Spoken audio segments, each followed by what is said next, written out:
Hello and welcome back to AcadFM. And I'm absolutely buzzing to get into today's session.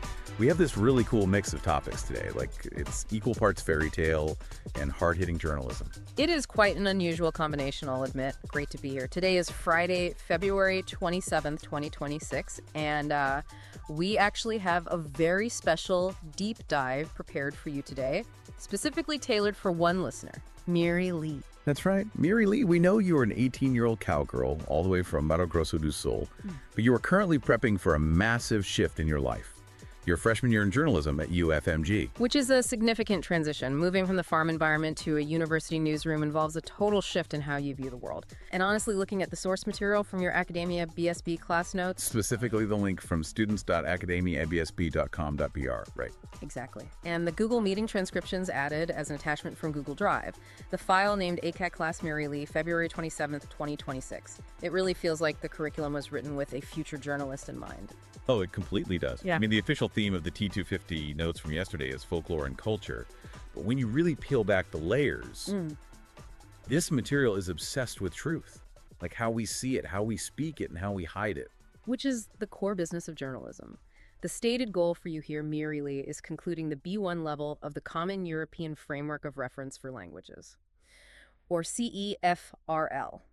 At this stage, the focus shifts from just knowing words to actually maintaining interaction and coping with problems. And coping with problems usually means having the right words to get out of trouble. Or in the case of the story we're covering later, having the guts to point out that the emperor is naked. We will get to the naked emperor shortly, but let's start where we always should, with the tools of the trade, the words themselves. Mireilly, look at Section 1, the vocabulary analysis from your past class exercises. The big takeaway here seems to be lexical precision. It is. In casual conversation, you can get away with being vague. But in journalism, if you use the wrong word, you get sued. Or you mislead the public. Precision is everything. Totally. Let's look at the first multiple choice exercise. You had a choice between pluck and unveil in the sentence. The museum will officially blank the sculpture. A lot of learners confuse these because they both involve revealing something. But pluck is a mechanical, sharp action, like plucking a chicken or plucking your eyebrows. You do not pluck a statue unless you are a giant trying to steal it. Right, you unveil it. It's ceremonial. It involves physically removing a veil. Exactly. And then we had that tricky one about the debate.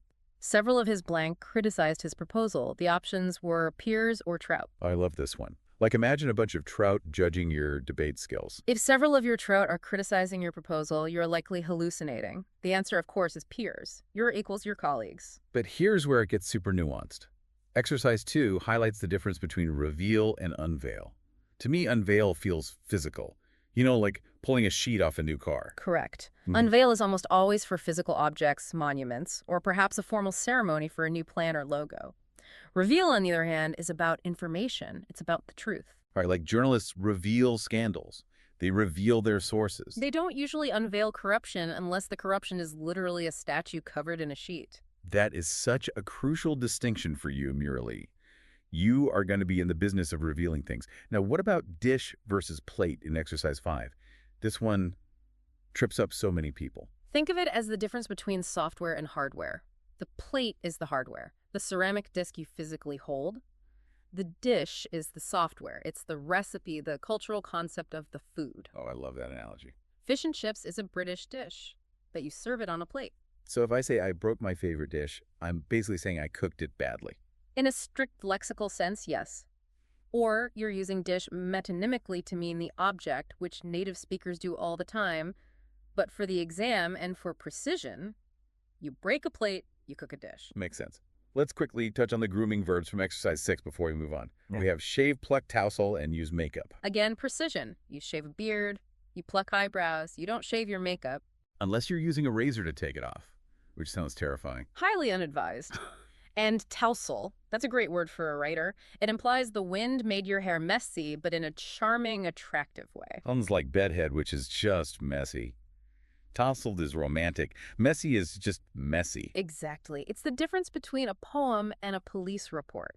Okay, let's take a quick breather here. That was a lot of precision. Recap time. We've established that we unveil statues, not pluck them. We listen to our peers, not our trout. And we serve dishes on plates. And to lock that in, I have a challenge for you. A tongue twister using those P and T sounds we just practiced from the class notes. Ready? I suppose I have to be. Okay, try this. Pete plucked a plate of tousled trout. Pete plucked a plate of tousled trout. That actually makes no sense at all. Why is the trout tousled? Does the fish have hair? It doesn't have to make sense. It's just about the phonetics. Pete plucked a plate of tousled trout. Fair enough. It wakes up the lips. Let's move to something with a bit more narrative substance. Yes. Section 2. Reading and Cultural Analysis. We are diving into The Emperor's New Clothes. Written by Hans Christian Andersen in 1837. A true classic. It's one of those stories everyone thinks they know, but very few people analyze the social psychology behind it. It's such a good story. So you have this vain emperor, totally obsessed with fashion, and two swindlers show up, total con men, and they claim they can weave a fabric that is invisible to anyone who is, quote, stupid or incompetent. Which is a brilliant trap. It weaponizes personal insecurity. Right, so the emperor hires them. They set up these empty looms and pretend to work. The ministers go to check. They see absolutely nothing, but they don't want to look stupid, so they go, oh, it's magnificent. And finally, the emperor himself sees nothing and panics. He thinks, am I stupid? So he pretends to see it too. He, quote, wears the invisible clothes in a grand procession. And the whole town just plays along until one single child just blurts out, the emperor is wearing nothing at all. And the illusion shatters. Now, what's fascinating here, connecting this to your notes, Mireilly, is the concept of pluralistic ignorance. Ooh, fancy term. Break that down for us. It's the psychological idea that no one believes, but everyone believes that everyone else believes. Every single person in that crowd privately knew the emperor was naked, but they assumed everyone else saw the clothes, so they conformed. It's a collective illusion. That is terrifying, but so fascinating. It explains so much about social media today, honestly. Everyone goes along with a trend because they think everyone else likes it. It absolutely does. And the notes bring up another interesting cultural figure, the jester, or the clown. Yes. Reading Activity 2 talks about how clowns and jesters were often the only ones allowed to speak the truth to the king. They were the ultimate reality checkers. There's a historical example from ancient China mentioned in the source material, the jester Yu Se. The Emperor Shi Huangti, the one who built the Great Wall, wanted to paint the Great Wall. Paint the Great Wall, that sounds like a logistical nightmare. It would have cost thousands of lives and completely ruined the economy. No one dared to stop him, except Yu Se. The jester made a joke about it, using humor to persuade the emperor that it was a terrible idea. And it worked. He saved lives. So here's the debate. In the Andersen story, it's a child who speaks the truth. In the Chinese history, it's a jester.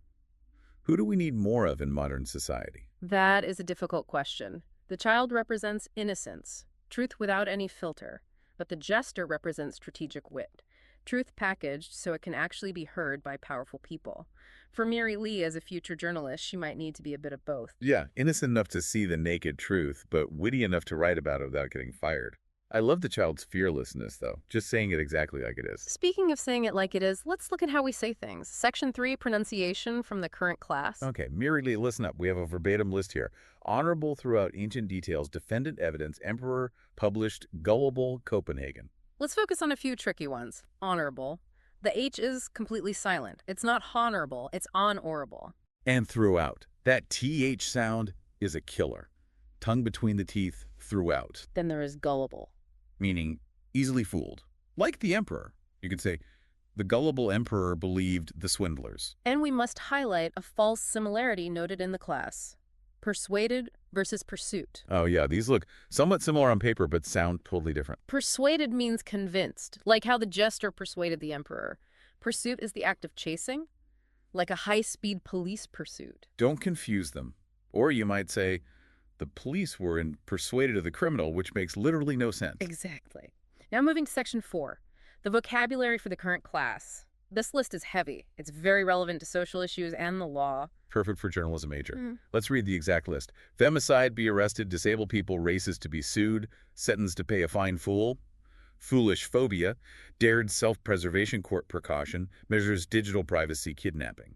Very heavy words indeed. Let's break down a few synonyms and meanings. To be sued. That means to have legal action taken against you. If you write a false story, you might get sued. Femicide. This is a specific, tragic term for the killing of women, specifically because they are women. It's a crucial term in modern sociology and reporting. Then we have fool and foolish. This links right back to our story.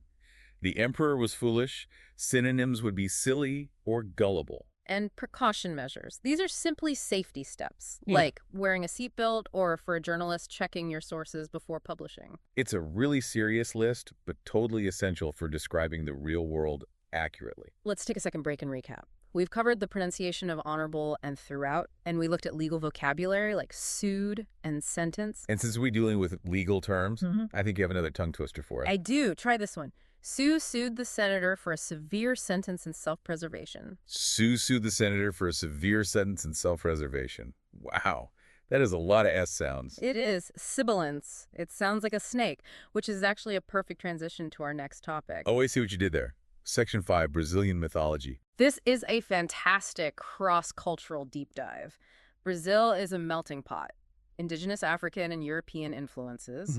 And Mireilly, being from Mato Grosso do Sul, is right in the heart of this. The notes mention some very specific figures based on the folklore theme. First up, the Curupira. A classic Tupi mythological figure, the guardian of the forest. He has bright red hair and, most importantly, backward feet. The backward feet are just genius. It completely confuses hunters. They track his footprints, but they end up going the wrong way further and further away from it. It's a brilliant survival tactic, and there is a real duality there. He protects nature, but he mercilessly punishes those who disrespect it. Then there's Boitada, the fiery serpent. The protector of the fields, a snake made of fire. It is visually terrifying, but acts as a guardian against those who burn the land. And Iara, the freshwater mermaid. The theme of transformation is very strong here. She lures men, yes, but it's also fundamentally about the power and the danger of the waters. I really want to compare this to the trickster archetypes.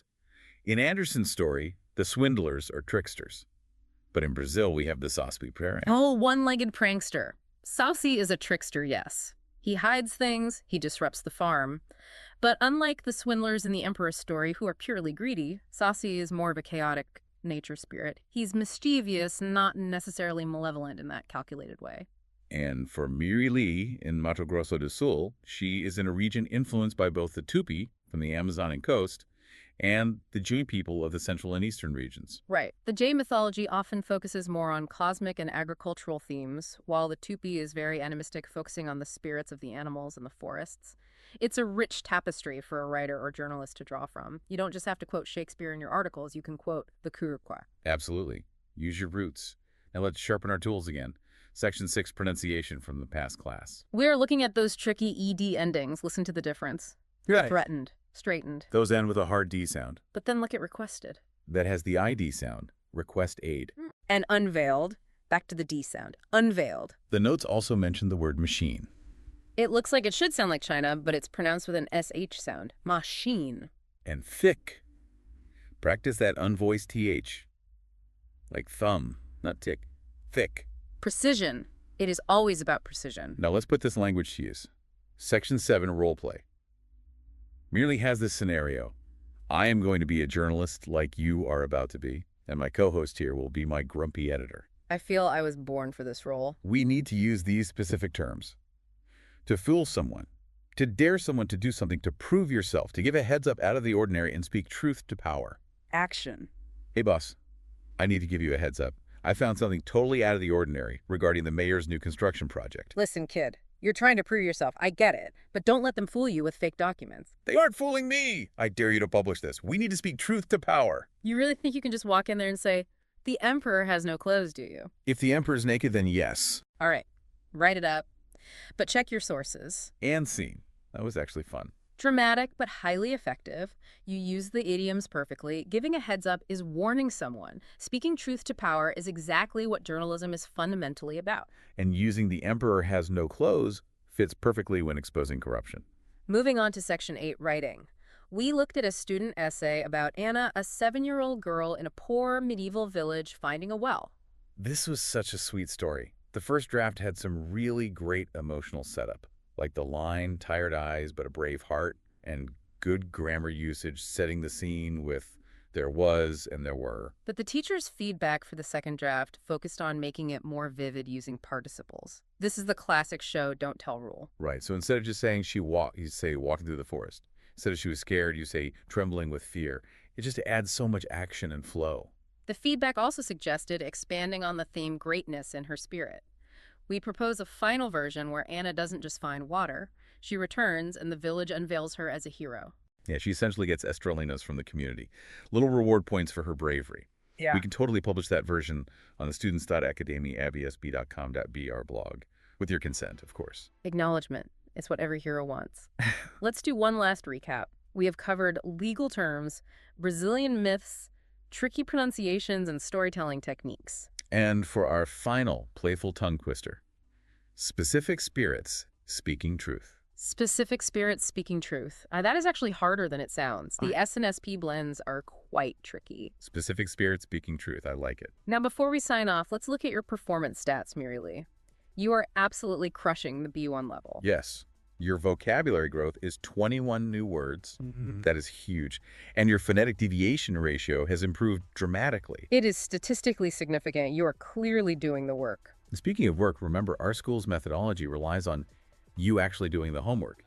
You have to solve the exercises we just discussed. It is the only way to solidify the knowledge. Check the bibliography links in your notes. Read the Wikipedia entries for The Emperor's New Clothes and Brazilian mythology. And definitely check out the Golden Book of Fairy Tales. Looking ahead to the next class, the upcoming linguistic scope is shifting to suffixes and advanced vocabulary. So here is a graduation-level role-play questionnaire for you to ponder before next time.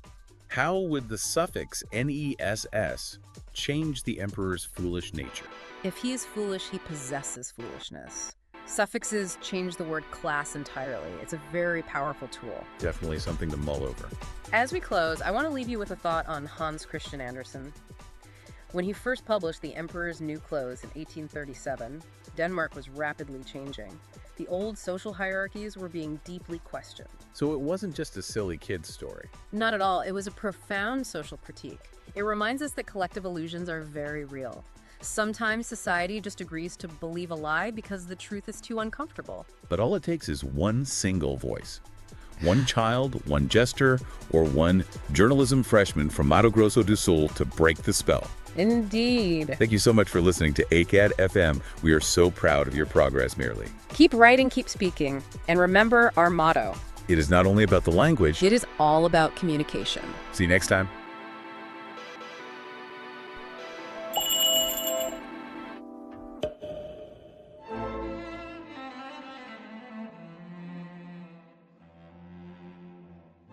This podcast was created by Academia BSB as a learning tool to one of our courses. You can check this file's metadata for credits and go to academiabsb.com.br to find out more about this and other audio exercises.